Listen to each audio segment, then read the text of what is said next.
नमस्कार मु उर्मिला किचन कुनी उर्मिला रे आपण मानको अनेक अनेक स्वागत। आज आमे बनैबा चिकेन आलू तरकारी। ताहले वीडियो को फुल देखंतु। एकदम सिंपल वे रे मु बनैछि एई रेसिपी को। भल लागले लाइक शेयर सब्सक्राइब करंतु। चलंतु स्टार्ट करिबा आजिर एही रेसिपी। एही रेसिपी पाई मु नेइछि 1 किलो चिकेन नेइछि। आपण माने चिकेन रो परिमाण कम अधिका करि परिबे।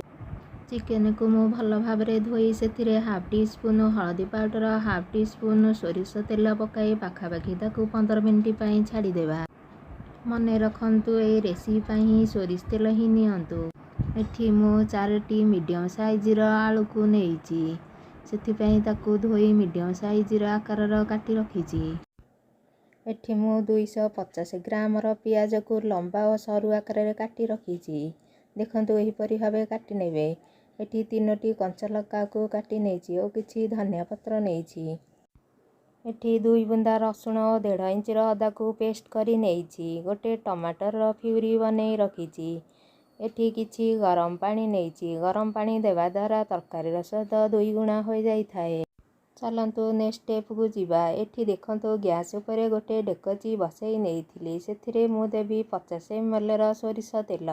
एठी मु 1 किलो चिकेन रो प्रिपरेशन करिबा पई तेल मसला यूज करिवि। सेटा आपण माने ध्यान दियंतु। तेल गरम होला परे हाफ टी स्पून जीरा को पकाई नेबा ओ ताकू फुटिबा को देबा। जीरा फुटिला परे एबे गोटा मसला को ऐड करनेबा। तार वासना आसिला परे तो एठी पकाई नेबा कंचा लंका रो फाळ। कंचा लंका फुटिला परे रखिथिबा प्याज गुडी को पकाई नेबा ओ ताकू 2 मिनिट पई एपट सपट करि नेबा। तो एबे हाफ टी स्पून लूण ऐड करनेबा। लूण पकाइबा द्वारा प्याज बहुत जल्दी सॉफ्ट हो जिवो। लूण को प्याज सहित गोलाई नेबा आउ फ्लेम को लो रे रखिकी गोल्डन हेबा पर्यंत भाजी नेबा। तरकारी रो कलर आसिया पई सेथिरे एबे देबा गोटे चमच लंका पाउडर ओ हाफ चमच हळदी पाउडर पकाई ताकू चलाई नेबा। तो एठी देखि पारुथिबे कलर किपरि आसीछि। एबे आमे दबा अदा रसुण रो पेस्ट। एहाकू चलाई नेबा। 2 मिनिट पई चलाइबा द्वारा रसुण रो कंचा गंध चली जाई थाए। रखिथिबा टमाटो फ्यूरी को पकाई नेबा। एहाकू हाफ मिनिट पई फ्राई करि नेबे। एठी किछि सुखिला मसला ऐड करिवे। गैस रो फ्लेम को लो रे रखी तापरे 2 चमच चिकन मसला पकाई नेबा।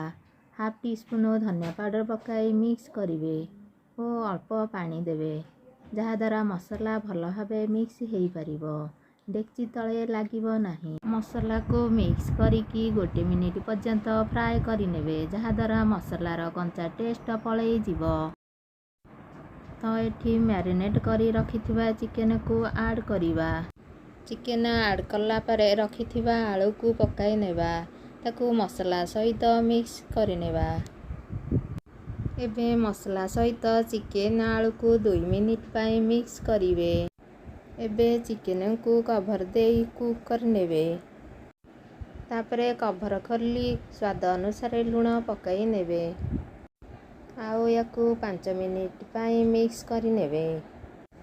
वर्तमान याकू कवर करि नेबा जहा द्वारा चिकेन रु पानी बाहरी थाए। मझिरे मझिरे यार कवर खोलिकी मिक्स करि नेबे नहले तळकू मसला लागि जाई थाए। देखंतु चिकेन रु पानी एबे ड्राई हेई जाईछि। वर्तमान आमे एबे ग्रेवी पई पानी देबा। तो मु एठी 1.5 गिना गरम पानी देउछि। आपण माने पानी रो क्वांटिटी कम बेसी करि परिबे। गरम पानी देबा द्वारा तरकारी रो टेस्ट भल आसीबो। चिकेन तरकारी की बेसी पानिया करिवेनी नहले टेस्ट खराब हो जिवो। तापरे कवर देई ताकू 2 मिनिट पई फुटिबा को छाड़ी देबा। तापरे एठी गोटे चमच गरम मसला ऐड करनेबा। याकू मिक्स करी तो एठी देखंतु चिकेन रो पीस गुडिक गोटा गोटा अछि। तो एठी धनिया पत्र ऐड करनेबा। तो फाइनली चिकेन आलू तरकारी रेडी हेई गला। आपण एहाकू गरम गरम भात सहित गरम गरम सर्व करंतु। तो एबे गोटे बाउल को बाहर करिनेबा। किपरि लागिला निजर मतामत कमेंट बॉक्स रे निश्चय जणांतु।